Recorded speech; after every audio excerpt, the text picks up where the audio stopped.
Hi guys. So today we have a couple of news regarding video gaming world and movies. So the Justice League is almost coming out. In about a week and a half will be available on HBO and HBO Prime.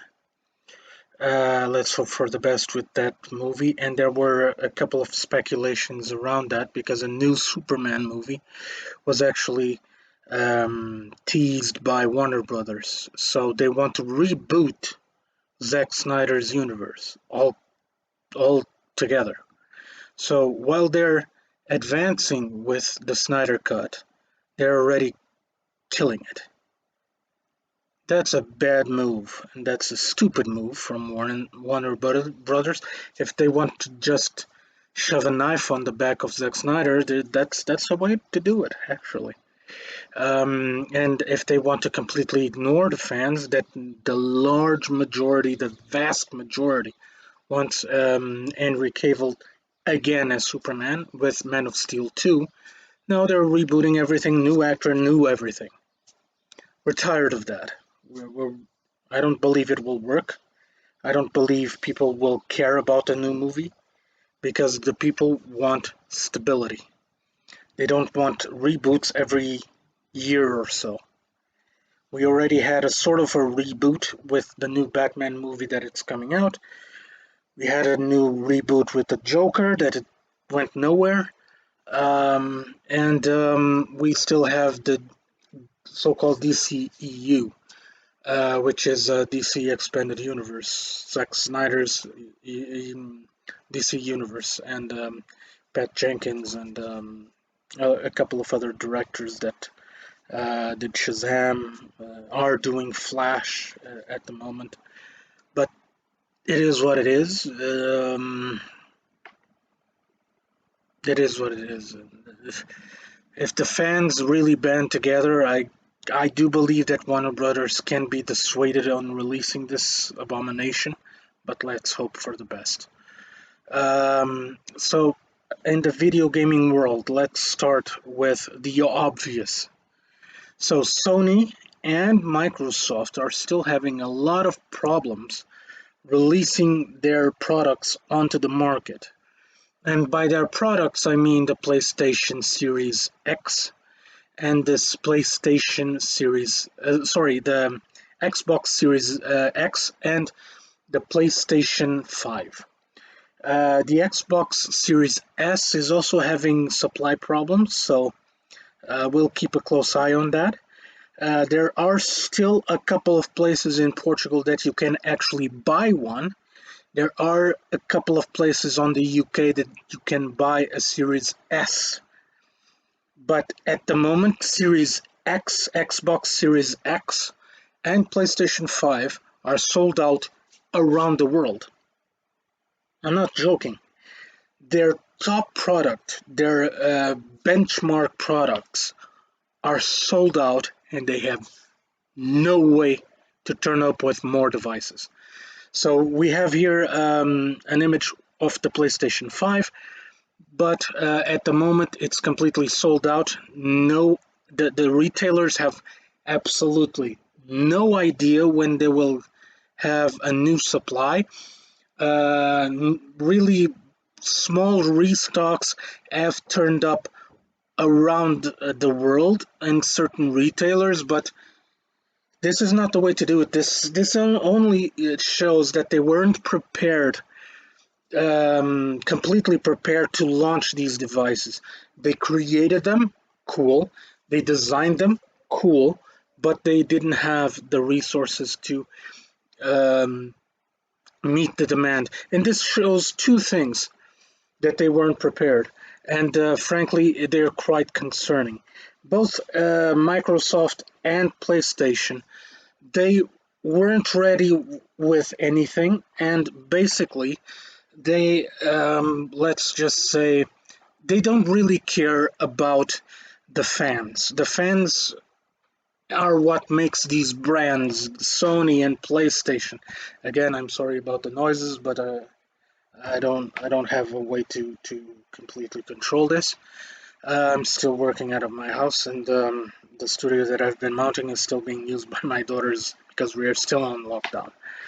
Um, as as uh, as of today, this morning, there was a small restock about a week ago on a game in Portugal, and I think on Amazon.co.uk there was a very small restock of about 500 units or 100 units, something along those numbers, between 100 and 500, that were they actually made a lottery of the pre-sale registrations in order for people to acquire their PlayStation. So they're being PlayStation and Xbox, they're being subjected to an abomination of a launch. They're being subjected to lottery from the retailers. This is not a question of you being very early in the morning at the door of the retailers, because here in Portugal we can't do that. We're on lockdown. Everything is online. And basically, they do not warn people that they're going to release the products. They just release them, and whoever gets them, gets them. This is stupid. This is dangerous. This is a complete lack of consideration to the customer. Um, Amazon is just horrible at doing this. A lot of Portuguese brands like Fnac and Vorten are also doing that. A couple of brands like BT, the operator on the UK, is also doing this. They're releasing they advise people on the spot at that exact moment, wherever they are, via message, that a PlayStation is available, and people have to scramble to get them. Same thing goes with the Xbox Series X and the Xbox Series S. This is very bad. This is not a joke. They need to get their act together. They need to really figure out their supply problem, because they came with some, sorry for my English, some bullshit excuse about transducers and transistors, that there aren't any supply for these things. Yeah, I do believe them, because they were unprepared. They don't know their fan base. They don't know what to expect from the fan base, and they do not respect the expectations of the fan base. So, yeah, Sony is in a very bad spot right now, and so is Microsoft. And there is no alternative in the market besides PC games. So this is a way to capitalize on the PC gaming world. And the Xbox and the PlayStation are left completely dry. This is no way to do it. This launch was horrendous. This is actually the rule book of what not to do.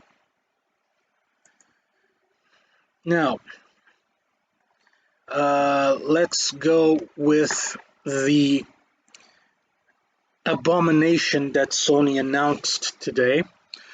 So now Sony announced today that they're doing a controller based on a banana. Yeah, you heard it right.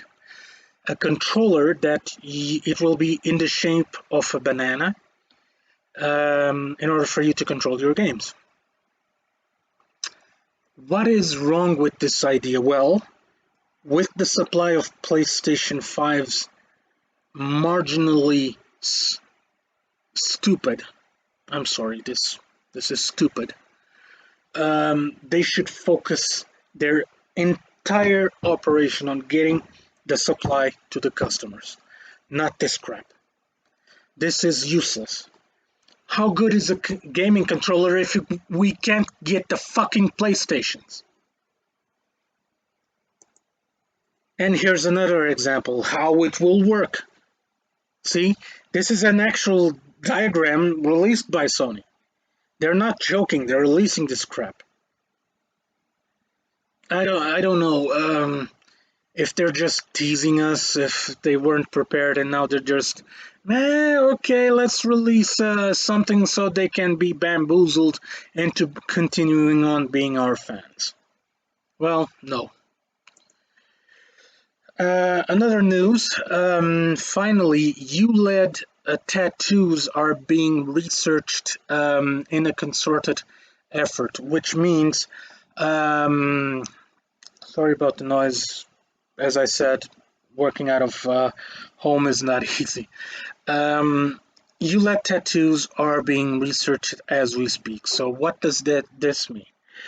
You'll be able to control your phone or your house appliances by, pressing your tattoos.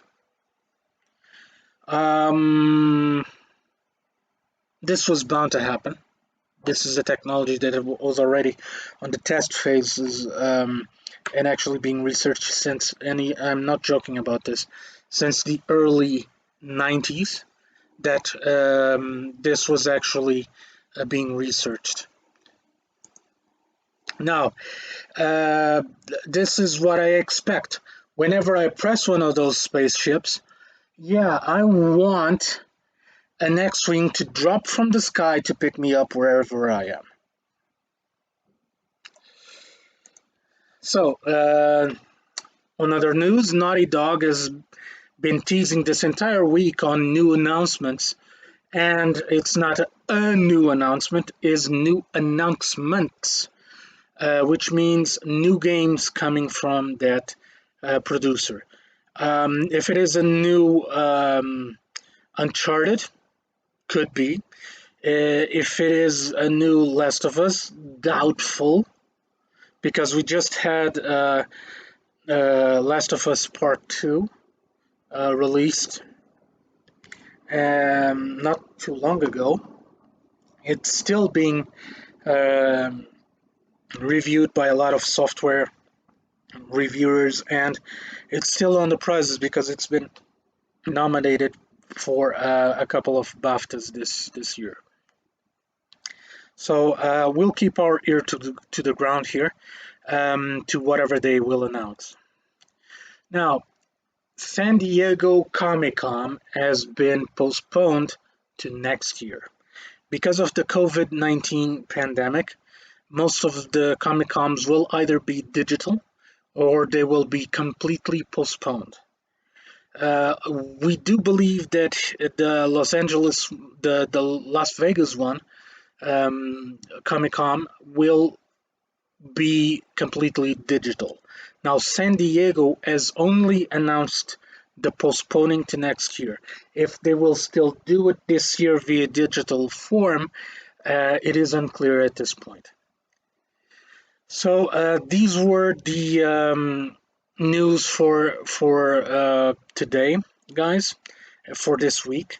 We'll keep our ear to the ground for new releases and new stuff coming out. A quick update: there is laws being studied on the U.S. that will actually limit violence on the games. I'm going to do special segment during next week concerning this because this could affect globally video games. Games like GTA 5 or the upcoming GTA 6 could be significantly impacted by this. GTA 5 is now currently on the verge of being banned altogether from the US. Whoever have it will have it. Whoever doesn't have it will never get it. Same goes with Red Dead Redemption 2. Basically, every game with gore, with blood, and with a certain degree of violence will be banned from the US. This could translate on a global ban if every country and the EU jump on the bandwagon as well. This is actually odd coming from a nation that has almost everyone, well, I shouldn't generalize, a lot of people do have weapons at home, do own firearms, and that they're blaming now video games for the violence. No, the access to the games without proper clearance is the problem. But I will get down to that on next week's segment. Okay, guys? So see you next week. Keep on gaming and stay safe.